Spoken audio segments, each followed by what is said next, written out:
gracias por su compañía, por su presencia. ¿Se escucha? Mal, ¿verdad?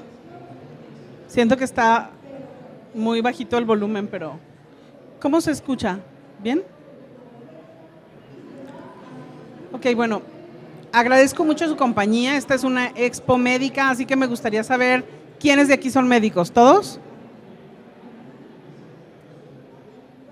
Ok, bueno, para saber más o menos de qué podemos platicar y de qué podemos hacer examen al final, porque va a haber un examen al final.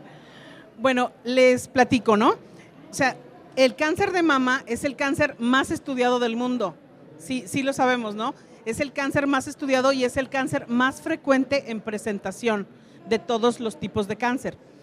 ¿Y por qué le hacemos tanto caso al cáncer de mama? O sea, ¿por qué no nos enfocamos tanto en próstata en los hombres? Podrían decir, qué egoísmo, ¿no? Que oímos en las noticias y en todos lados el cáncer de mama y no tanto los cánceres masculinos, no son tan comunes, ¿no? ¿Por qué? Porque el cáncer de mama, a pesar de ser, o sea, primero es el cáncer más frecuente en presentación y en segundo lugar se presenta en mujeres jóvenes, en mujeres de edad productiva, en madres de familia. Entonces eso impacta muchísimo en la sociedad. Entonces eso es por eso que nosotros le damos tanto énfasis y siempre estamos hablando de cáncer de mama y de prevención y lo escuchamos por todos lados más que otros tipos de cáncer.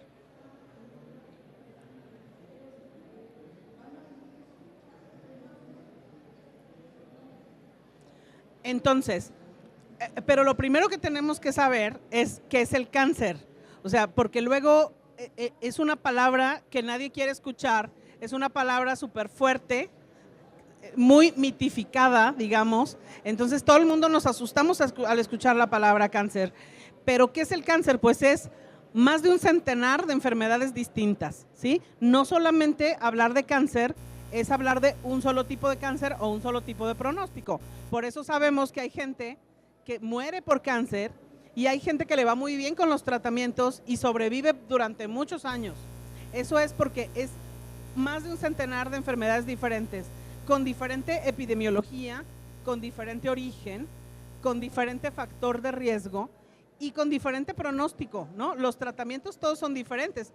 Incluso hablando de cáncer de mama, hay 5 tipos de cáncer de mama, o sea, no es solamente un tipo de cáncer de mama. Entonces, tenemos 5 variantes distintas y cada una tiene un pronóstico diferente, ¿no? Por eso a veces hay casos que vemos terribles de gente que muere de la enfermedad y gente que le va muy bien con los tratamientos. ¿Por qué? Por esta variabilidad de enfermedades, ¿no? Como platicábamos antes, es un problema de salud pública que ocasiona pérdida de vidas humanas y pérdida de recursos económicos, ¿sí? Lo que platicábamos, no es lo mismo que a un anciano de 80 años se enferme de cáncer que una mujer de 34 años en edad productiva con hijos pequeños, ¿no? O sea, el impacto en la sociedad es muy diferente, el impacto económico es muy diferente, no solamente para esa familia, ese núcleo familiar, sino que para toda la sociedad, o sea, eso afecta a toda la sociedad por general, por eso le damos tanto énfasis. ¿Y por qué se muere la gente de cáncer? O sea, ¿cómo es que la gente llega a morir de la enfermedad? Si lo que platicábamos, bueno, si yo tenía un tumor chiquito, hacía ejercicio, ¿por qué se muere la gente? Porque el cáncer, las células malignas, tienen la capacidad de emitir esto que se llama metástasis, ¿no? ¿Qué quiere decir eso? Que se rompe la membrana de la célula de cáncer y tiene la capacidad de irse a otras partes del cuerpo a través de la circulación sanguínea o a través de la circulación linfática, que es lo más común, ¿no? También el cáncer crece por continuidad. Mientras más grande un tumor, va a alcanzar otros órganos. Entonces, esta manera de diseminarse, les puedo poner un ejemplo muy burdo. Por ejemplo, los que vieron la película de fantasía de Disney, ¿se acuerdan? ¿Quién vio la película de fantasía? Esa película, ¿se acuerdan que Mickey Mouse está haciéndole al mago y rompe la escoba y la parte en 2 porque la quiere destruir? Y esa escoba se divide en 2 y esas 2 se dividen en 4 y esas 4 en 16 y se va haciendo una multiplicación exponencial. Así es justo como funciona el cáncer. Yo creo que el cáncer vio la película, tal vez, porque es una manera de exponer muy grande, o sea, de cada día que se diseminan más las células tumorales. Entonces, cuando esta capacidad de crecer, por eso se manifiesta como tumores, ¿no? Como bolas que salen del cuerpo, porque nosotros en general tenemos un sistema de regulación.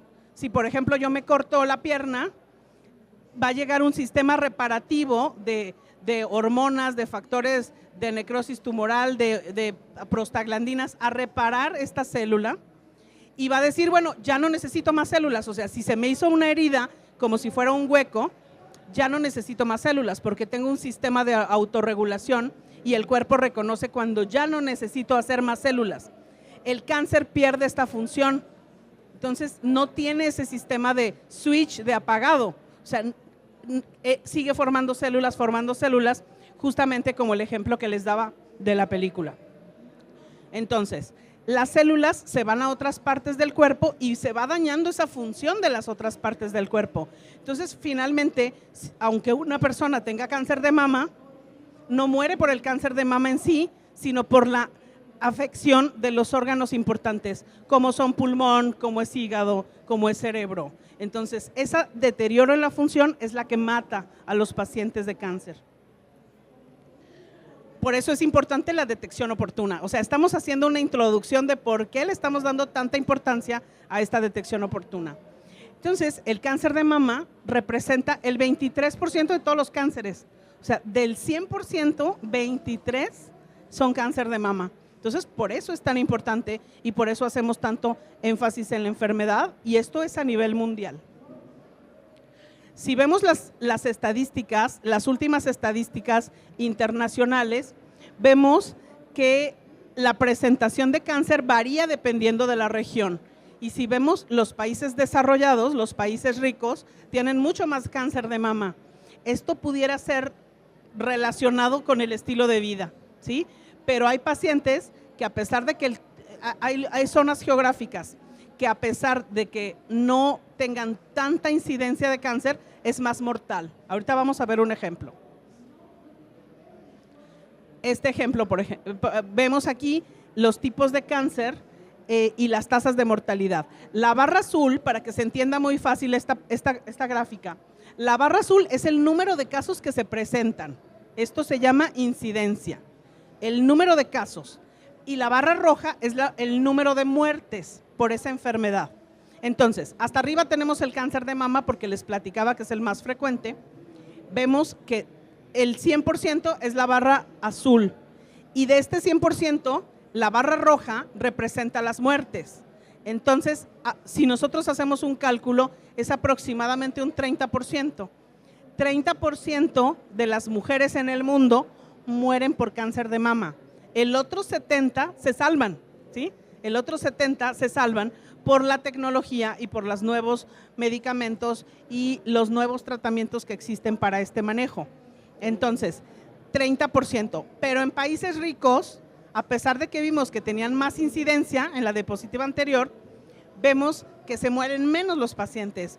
O sea, en países donde tienen sistemas de salud más desarrollados, la mortalidad es solamente del 15%. En el mundo es 30%, en los países desarrollados es 15% y en México es 30%. ¿Qué tenemos que hacer? Abolir esa mortalidad, detectar más enfermedad temprana y poder curar más pacientes para que esta mortalidad se acerque a los países desarrollados, que es solamente del 15%. Entonces, hay un gran debate de si es importante o no la autoexploración. ¿Por qué? Porque muchos médicos o muchos artículos científicos dicen que cuando detectamos los tumores con autoexploración puede ser demasiado tarde.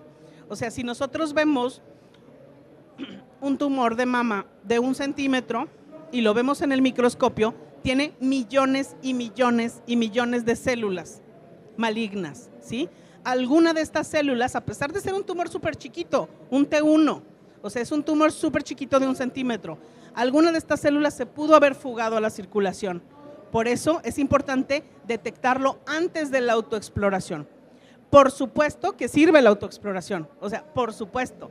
O sea, sobre todo cuando no tenemos la accesibilidad a estudios de mastografías, ultrasonidos, como pasa mucho en nuestro país, ¿no? Entonces, si no tenemos esta accesibilidad, nos tenemos que explorar. Y también las mujeres jóvenes, que veo que aquí la mayoría son mujeres jóvenes, obviamente que no vamos a hacer una mamografía en una mujer joven, tenemos que tocarnos, tenemos que conocer nuestro cuerpo. Ale, ¿me regalas la botellita que tengo en el? Gracias. Entonces, ¿sí sirve la autoexploración? Por supuesto que sí sirve. Ay, muchas gracias. Por supuesto que sí sirve la autoexploración, pero acuérdense que lo ideal es detectar tumores que ni siquiera se tocan, tumores súper chiquitos que ni siquiera se tocan, pero obviamente las mujeres jóvenes, la forma en que se detectan estas enfermedades es con tocarnos, ¿no? Entonces, hay que tener una educación formal de autoexploración desde que somos adolescentes, desde que tenemos la primera menstruación, tenemos que aprender a tocarnos, aprender a explorarnos y aprender a cómo es nuestro cuerpo, porque la única que va a saber si hay alguna alteración somos nosotras, que nos conocemos perfectamente. Déjenme decirles que alrededor de un 30% de los tumores de mama los detecta la pareja, también eso es importante. O sea, un 30% es detectado por la pareja sexual, el novio, el esposo, el amante, lo que sea, porque nos ayudan también con la autoexploración. Pero bueno, nadie mejor que nosotros nos conocemos a nosotros mismos. Entonces, la educación formal, la edad de la paciente, desde la primera menstruación nos tenemos que conocer, desde la primera menstruación, y estar haciendo revisiones periódicas. Todo el mundo recomienda hacerla una vez por mes, pero realmente pues no pasa nada si nos brincamos un mes o lo hacemos cada 2 o 3 meses. Lo importante es detectar lesiones que no existían anteriormente. El día del periodo menstrual tiene que ser a partir del 6º día de la menstruación, porque si lo hacemos previo a la menstruación, muy pegadito a la menstruación o durante la menstruación, las mamas están muy sensibles por el estímulo estrogénico, nos va a causar dolor, las mamas van a estar más turgentes y va a ser más difícil identificar lesiones. Entonces tiene que ser a partir del 6º día, como del 6º hasta el 14, ¿sí? Es la mejor etapa. Y la mastopatía fibroquística, porque hay muchas dudas al respecto de la mastopatía fibroquística.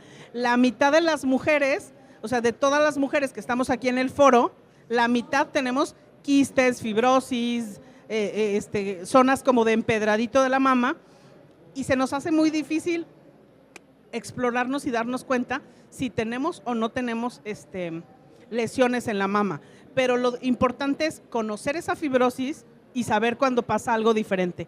Perdón, voy a tomar un trago de agua.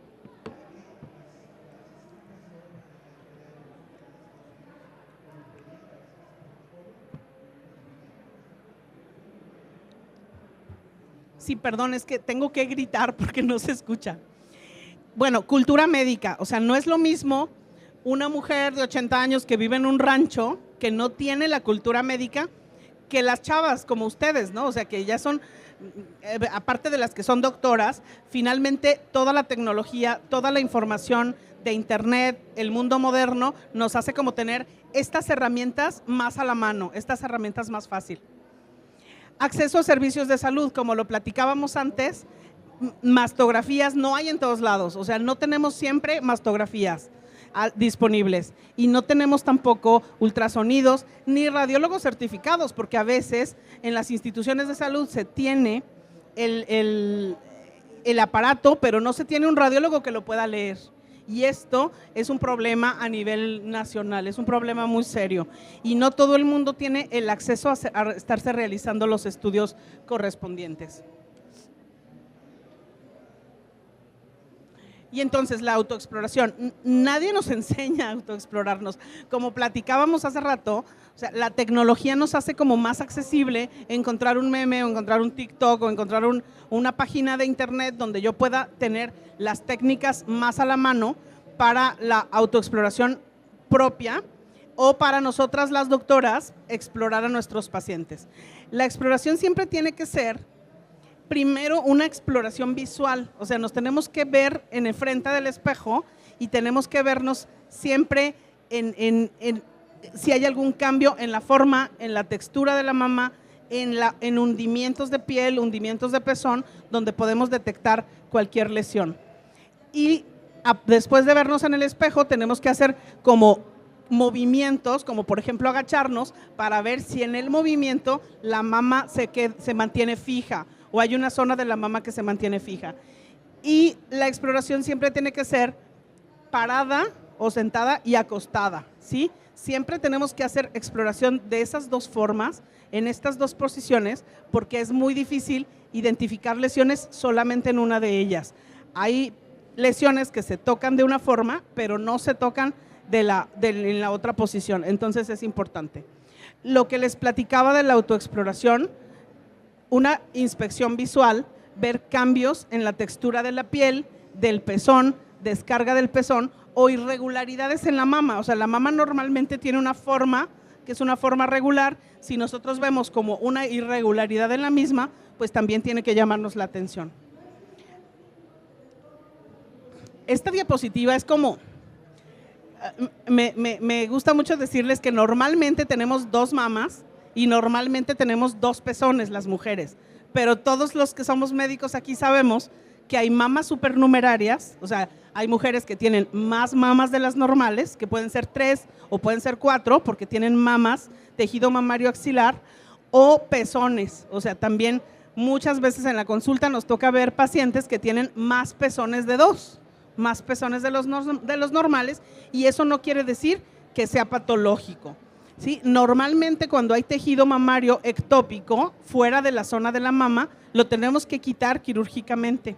Los pezones no los quitamos, pero los vigilamos. Vigilamos tanto la mama como los pezones cuando hay mamas y pezones fuera de su lugar. Pero no es como tan lógico, ¿no? Que tenemos dos mamas y dos pezones.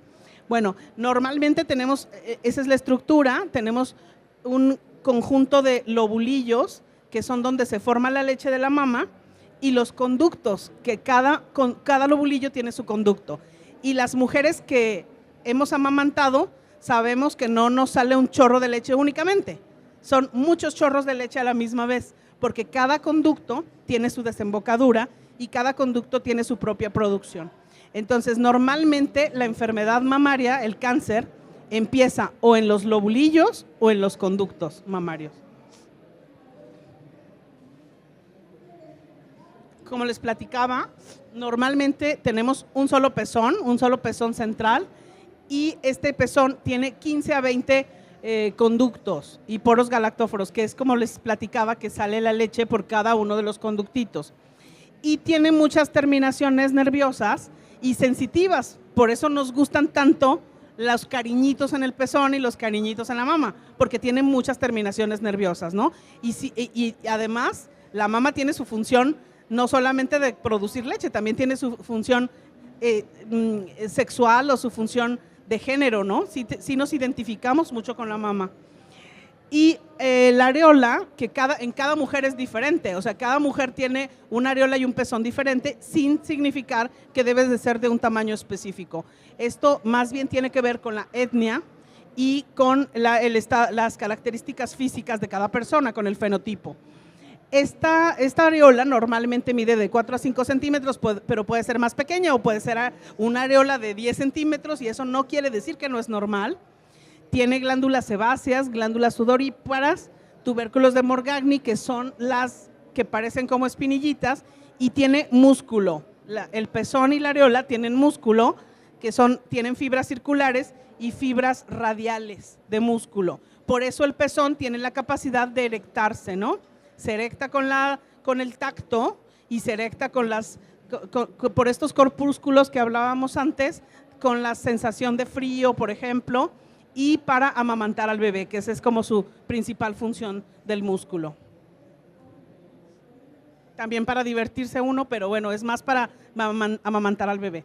Bueno, entonces, la autoexploración, como platicábamos, que se hace en dos posiciones, se hace paradas y se hace acostadas, puede ser de diferente manera, puede ser de arriba para abajo como si fuera una greca, o puede ser de manera circular como los rayos de una bicicleta, radial, o manera circular, de afuera hacia adentro. Siempre no olvidándonos de explorar cualquier parte de la mama, desde la clavícula hasta el surco mamario, el esternón, y no olvidarnos nunca de la axila, porque a veces se nos olvida revisarnos axilas, y en las axilas tenemos todos los conductos linfáticos y ganglios linfáticos que drenan toda la mama. Entonces es importante. Esto lo hacemos de pie y después lo hacemos acostadas, ¿sí?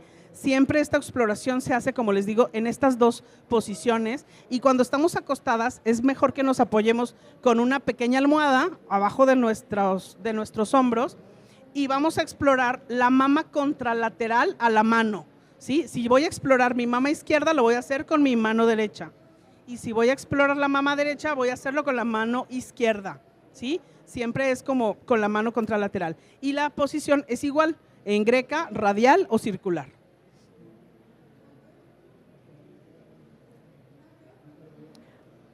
Bueno, para los que tengan muy buena memoria o sean muy brillantes, vamos a hacer una serie de preguntas al final y vamos a regalar unos guantes.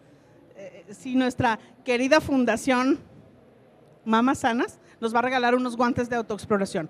Estos guantes magnifican las sensaciones, ¿sí? No es necesario tenerlos siempre. Yo me puedo autoexplorar sin necesidad del guante, pero sí es importante considerarlos, conocerlos y saber que estos aumentan muchísimo la sensibilidad. Si nosotros tocamos un cabellito con el guante, es una sensación totalmente diferente y puede detectar más fácilmente lesiones.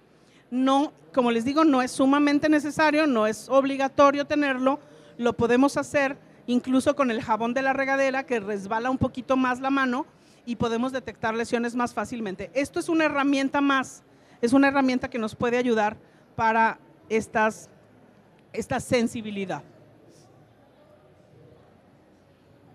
Y bueno, entonces ya pasamos, perdón, voy a tomar un poco más de agua.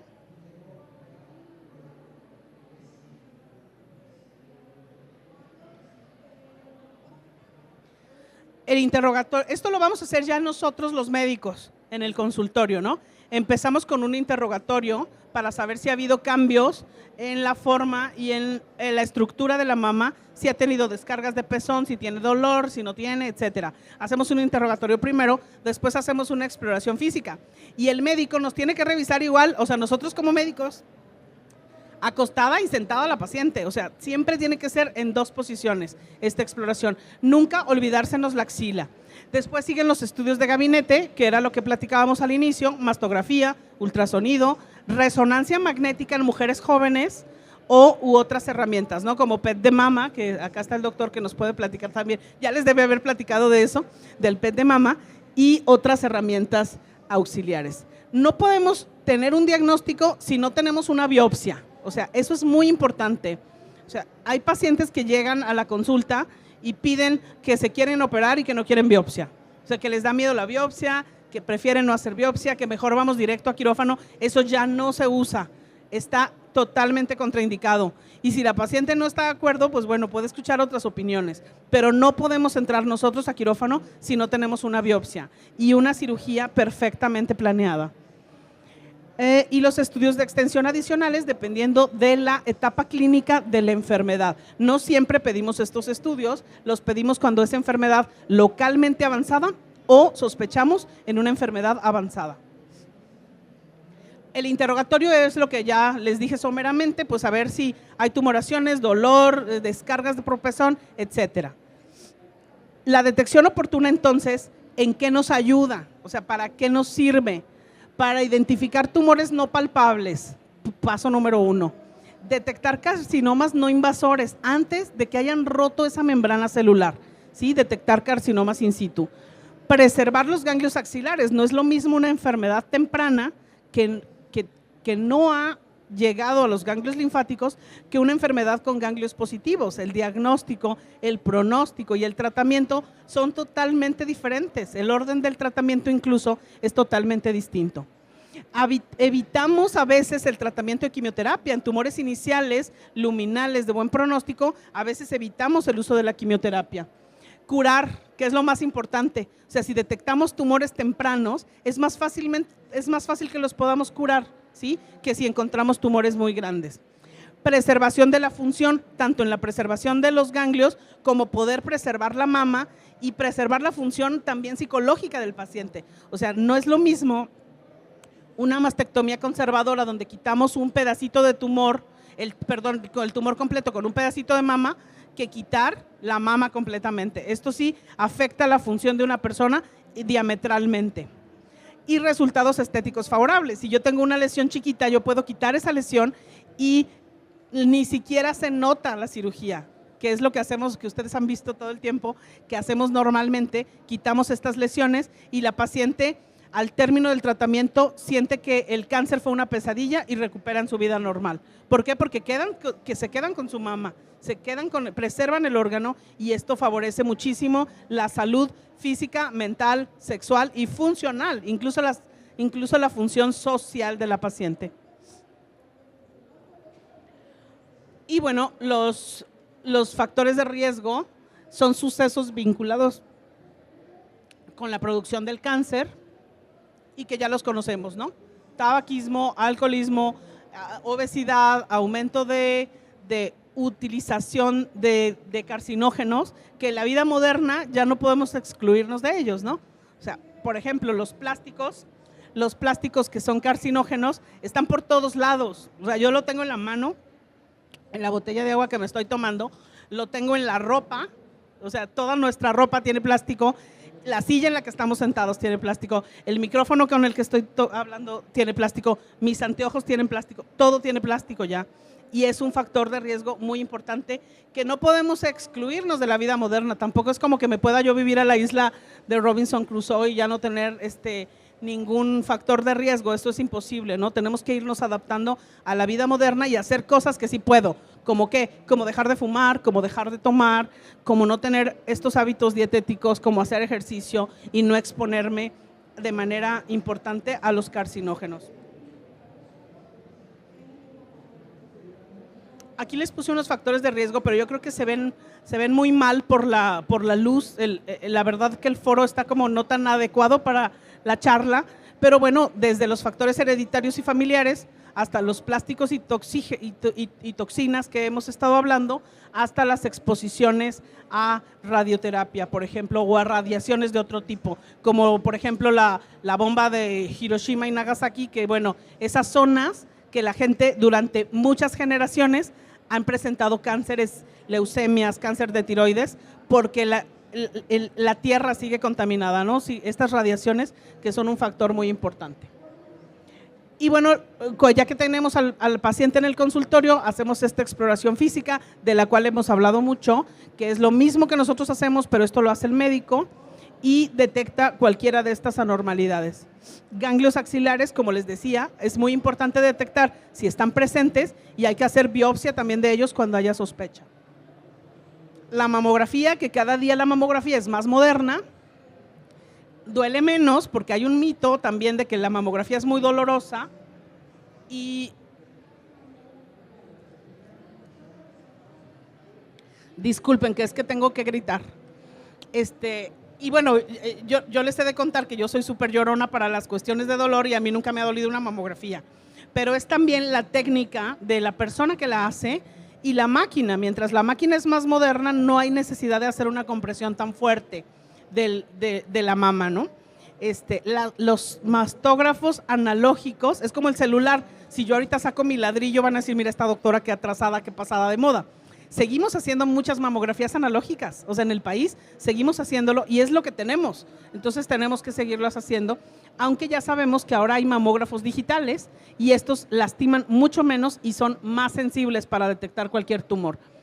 Este es un mamógrafo digital que lo vemos y donde hay cero dolor, o sea, sí se comprime la mama, pero no duelen absolutamente para nada las mastografías.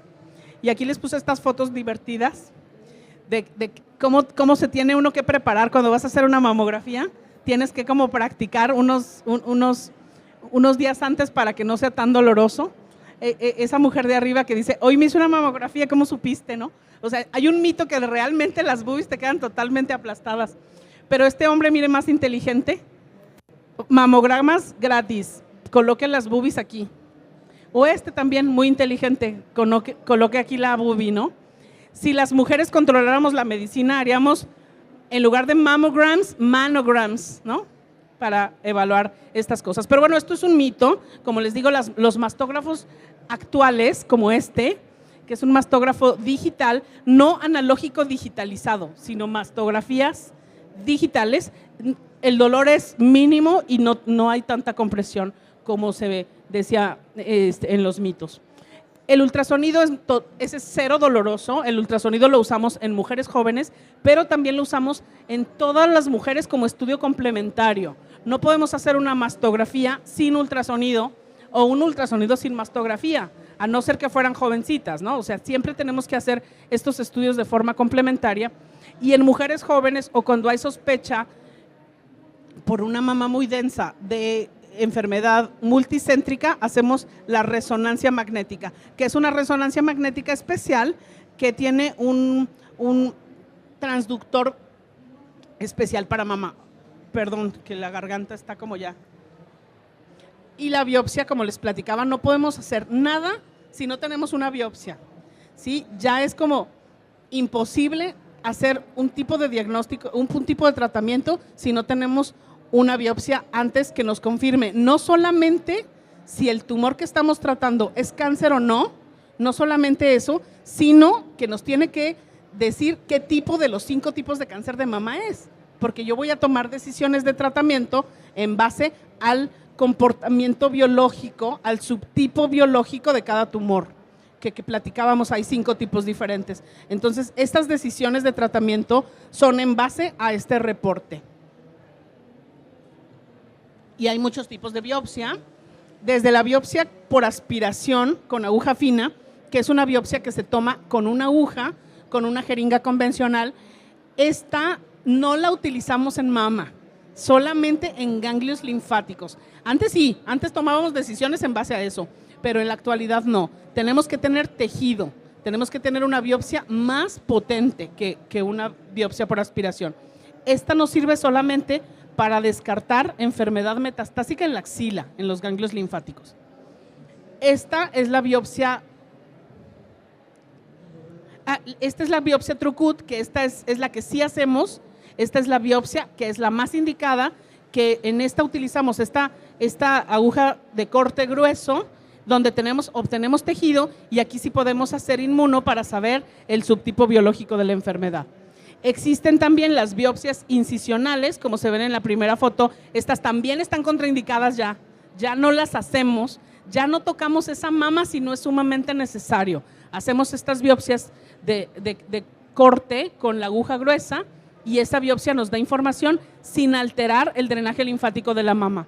Y las biopsias excisionales, que tampoco se hacen, ya no se hacen, están totalmente contraindicadas.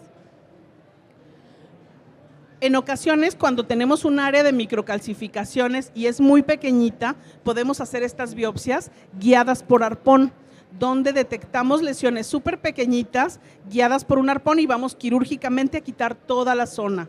Casi siempre hacemos primero la biopsia de TrueCut que les decía, la biopsia de corte, pero en algunos casos específicos pudiéramos utilizar solamente el arpón e ir a quitar toda esta zona tumoral.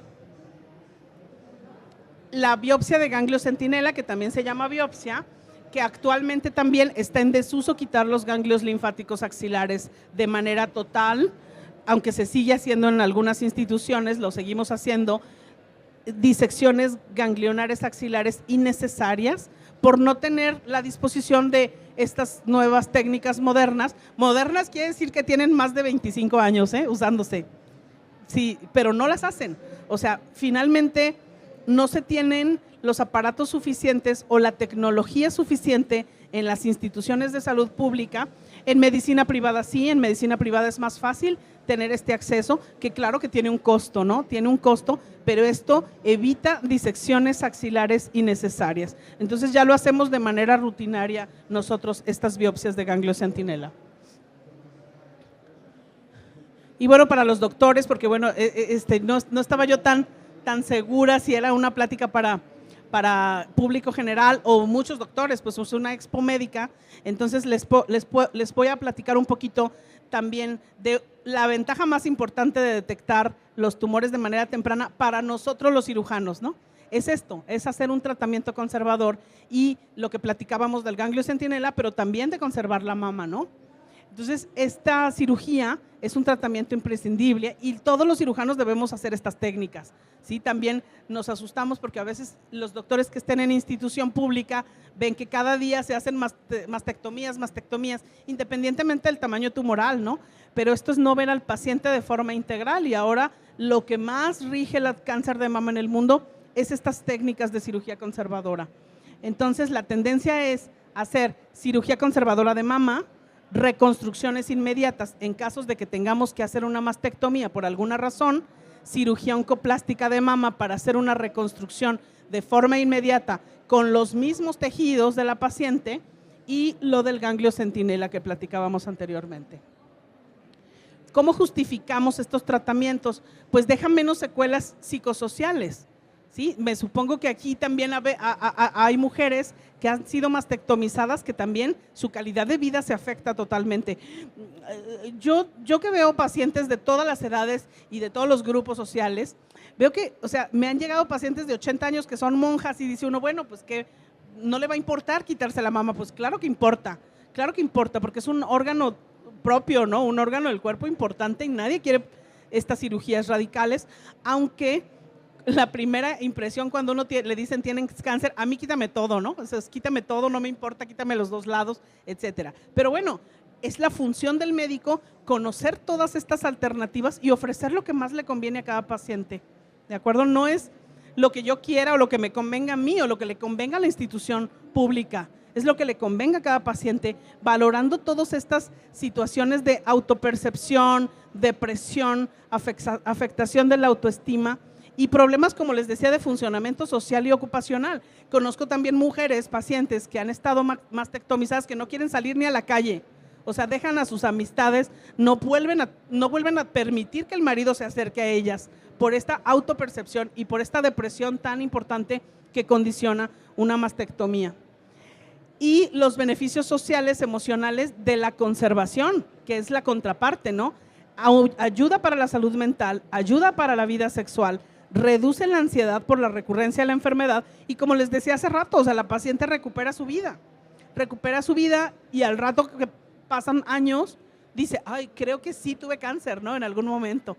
Pero una paciente que tiene una mastectomía es más difícil que lo pueda sobrellevar. Bueno, requiere mucha terapia, ¿no? Requiere mucha terapia y con autocontrol de cada persona.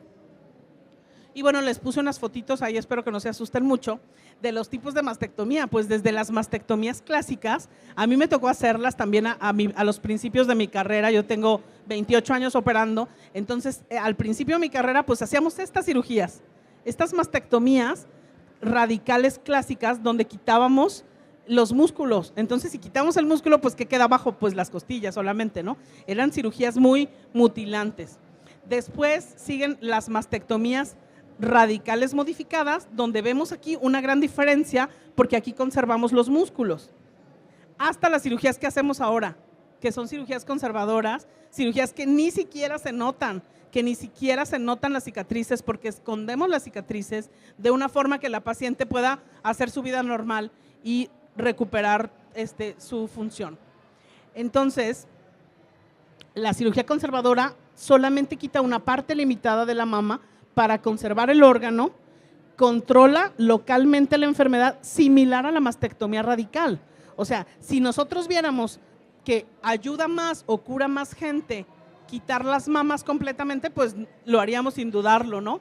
Pero si nuestro principal objetivo es la curación, el segundo objetivo es la función. En la función se incluye tanto la función del brazo, de la linfa, como la función psicológica que platicábamos. Y lo tercero es lo estético. Si podemos hacer todo, pues lo intentamos, ¿no? O sea, curamos, pero quitamos secuelas que pudiera tener relación con la función y además dejamos una cirugía estéticamente agradable a la vista.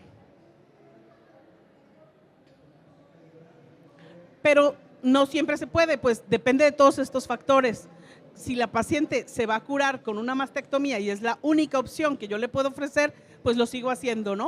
O sea, seguimos haciendo mastectomías. No quiere decir que no las vamos a hacer nunca más. Hay indicaciones precisas que dependen de todos estos factores, incluso del deseo de la paciente, incluso de la situación financiera de la paciente.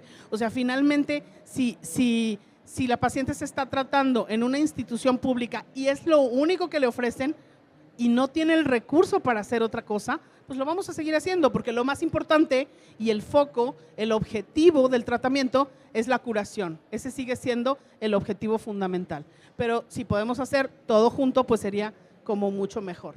Y entonces aquí les enseño unos casos de cirugía conservadora, y unas boobies ahí, unas fotos porno aquí para que nos distraigamos de todo este ruido que está haciendo afuera, donde las secuelas son mucho menores cada vez. Entonces, los objetivos entonces de toda esta detección temprana, pues son un mundo de diferencia, ¿no? Si detectamos el tumor de manera temprana, curable, donde podemos cuidar la función, cuidar la estética, cuidar a la paciente y que pueda recuperar su vida sexual, su vida familiar, su vida social, y que esa mamá pueda ver crecer a sus hijos, graduarse, pues eso es nuestro principal objetivo, ¿no?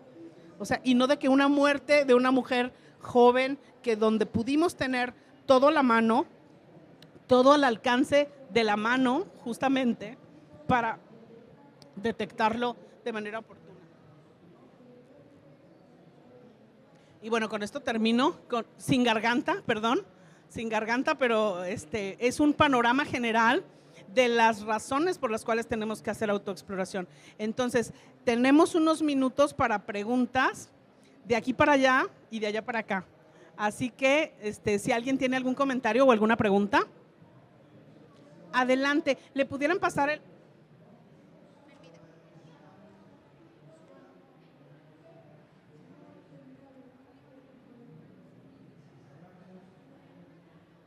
Hola, buenas tardes. Doctora, ¿la mastectomía también se hace a hombres?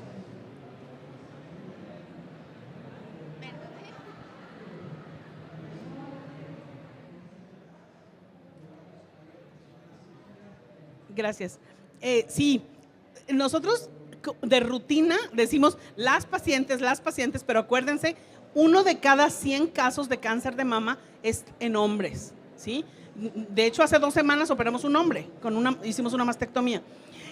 Se puede hacer cirugía conservadora también en los hombres, pero lo más habitual y lo más estudiado es hacer una mastectomía total y quitar los ganglios si los ganglios están contaminados, pero también podemos hacer ganglios centinela.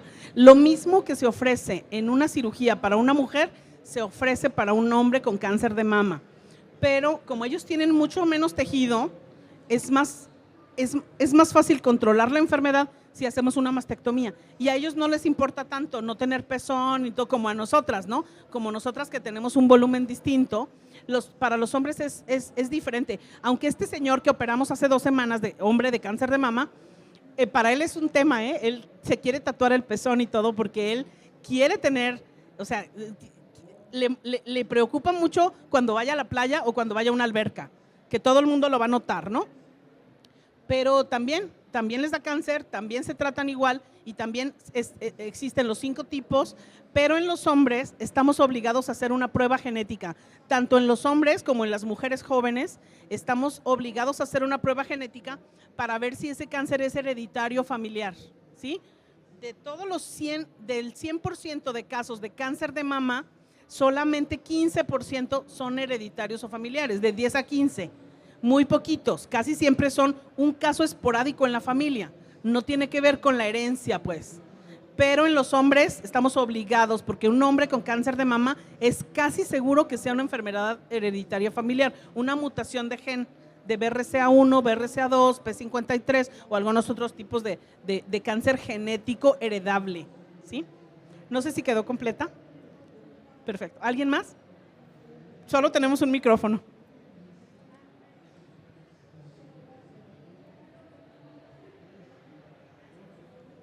Gracias, doctora. Buenas tardes. Con implante mamario que no es submuscular, ¿la autoexploración en qué varía? ¿O es igual o qué hay de diferente?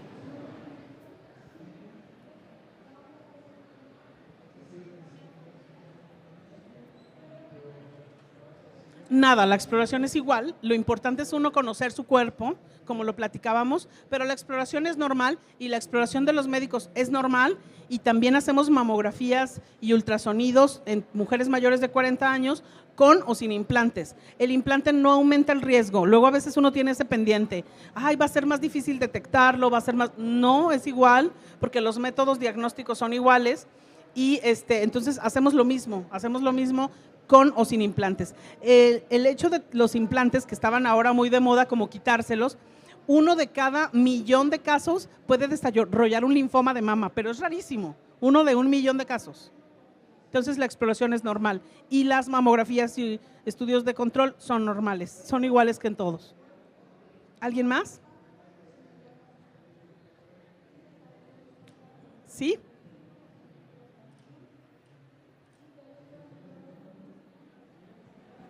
Hola, yo en mi caso, pues yo soy enfermero, enfermero quirúrgico y trabajo con un equipo de ginecología. Una vez me preguntó y soy maestro, una estudiante que se iba o quería quitarse los 2 mamas como prevención porque en su familia habían padecido eso.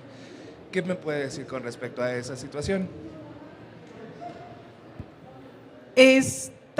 No es una indicación, ya no es una indicación el hecho de tener familiar y tampoco se hacen mastectomías preventivas a no ser que tengan mutación genética. En este caso, esta chica debería realizarse una prueba genética de mutación para ver si tiene alguno de los genes, los más importantes BRCA o BRCA, como mucha gente dice BRCA, BRCA1 y BRCA2. Si tiene esas mutaciones, sí está indicado hacer una mastectomía profiláctica. Se hacen mastectomías conservadoras de complejo areola-pezón y quedan súper bonitas, ¿no? Es más, queda más bonita esa que una mastectomía por cáncer, digamos, porque no la vamos a radiar ni nada y dejamos un colchoncito un poquito más grueso de tejido, elimina el 95, perdón, que es la garganta. Una mastectomía profiláctica elimina el 95% de riesgo de tener cáncer de mama en el futuro. Nunca es el 100%. En medicina no hay números absolutos, es el 95%. ¿Alguien más? Hola, doctora. Quisiera saber cómo podríamos nosotros, los hombres, participar un poco más en difundir o estimular a las mujeres a que pudieran ellas atreverse y que fuera algo más común y que no fuera un tabú entre la sociedad en general. Bueno, se ha trabajado en campañas, ¿no? Hace rato platicábamos de cómo la pareja sexual en un 20 a 30% detecta lesiones, porque pues en el juego sexual de tocar las boobies a veces detectan esta enfermedad. Eso primero, o sea, nos ayudan. La realidad es que nuestras parejas nos ayudan a detectar enfermedad, pero también tenemos que hacer una concientización social, porque todos tenemos una mamá y una hermana, una amiga, una prima, una hija que tenemos que cuidar, ¿no? O sea, ya no es solamente un tema que compete a las mujeres, es un tema que compete a los hombres, ¿no?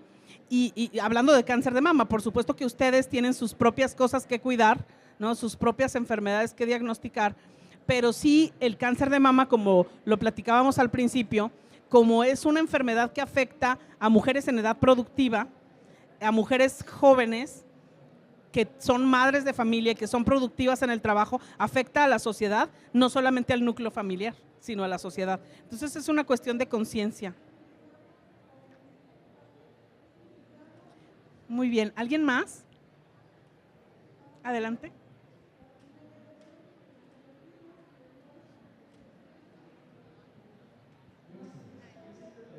Bueno, gracias, agradecer por su ponencia, perdón. Pregunta, en cualquier, por ejemplo, anomalía que se encuentre, ya sea en región axilar, ¿se debe derivar luego como a oncología o es más bien primero a visita médica general o cómo se manejaría esa parte?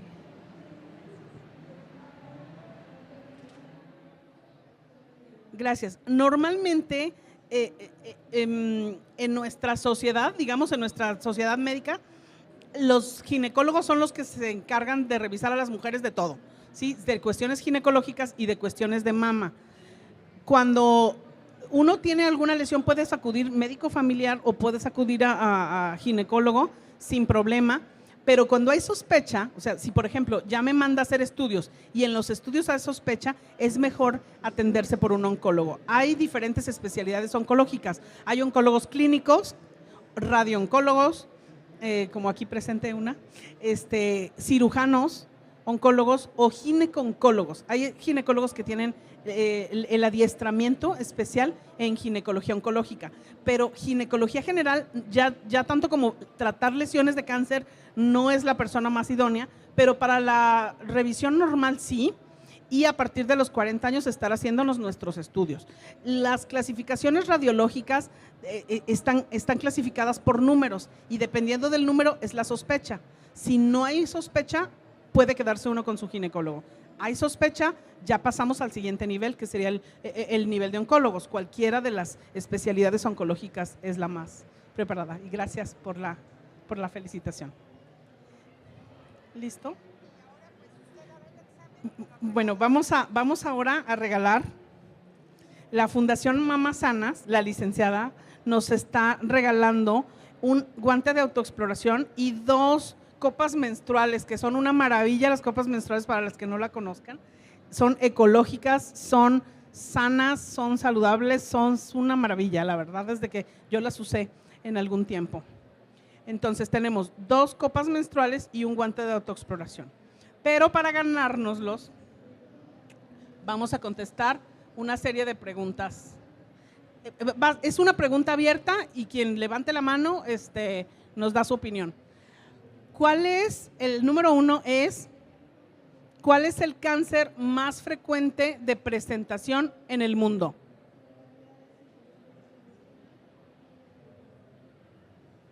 Muy bien, pase por su premio.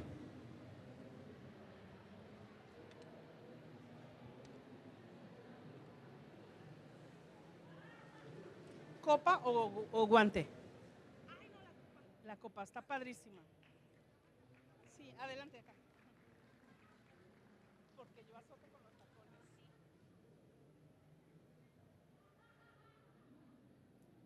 Muy buen tema, doctora. Ay, gracias. Muy bien, segunda pregunta. ¿Cuáles son los objetivos del tratamiento de cáncer de mama?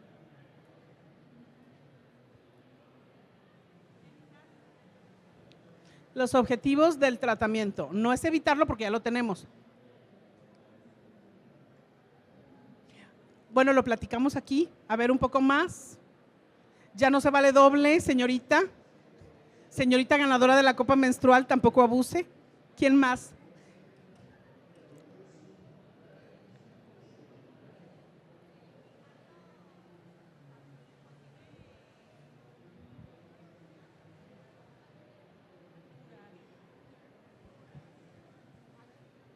Pues dentro de los objetivos, pues poder eliminar la propagación del cáncer.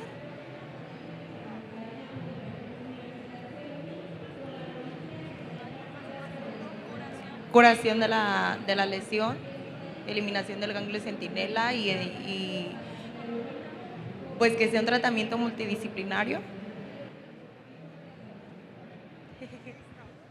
Pase, por favor.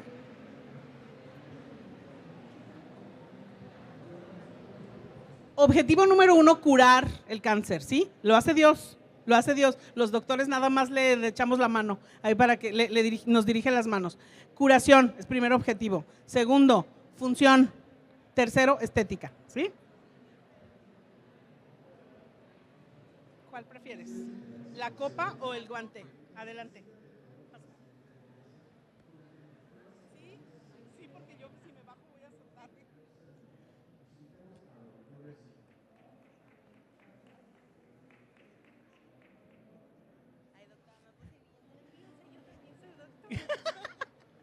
Muy bien. No, pero muy bien, ya te ganaste un premio. No, la copa es padrísima. Y el guante de autoexploración aumenta la sensibilidad, está también súper chido. Vamos por la tercera pregunta, por el guante. ¿A qué edad debemos empezar la autoexploración de mama? Muy bien, pase por su premio.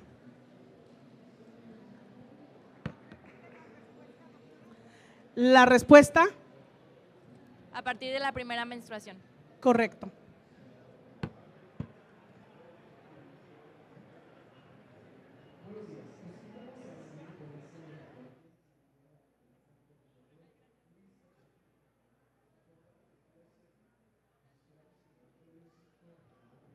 Pues muchas gracias.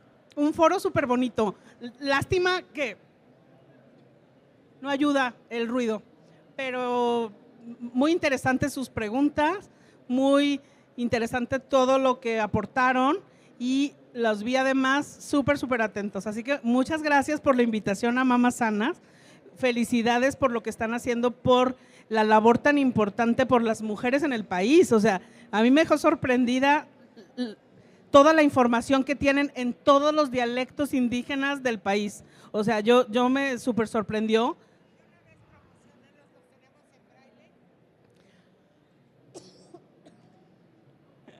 Voy a hablar hasta dentro de una semana, yo creo. Bueno, tienen folletos informativos de todo esto que vimos de autoexploración, de detección oportuna y de tratamiento de cáncer de mama en maya, en purépecha, en braille. O sea, no, es una cosa increíble. La realidad es de que es una labor súper importante que nadie hace caso a las minorías.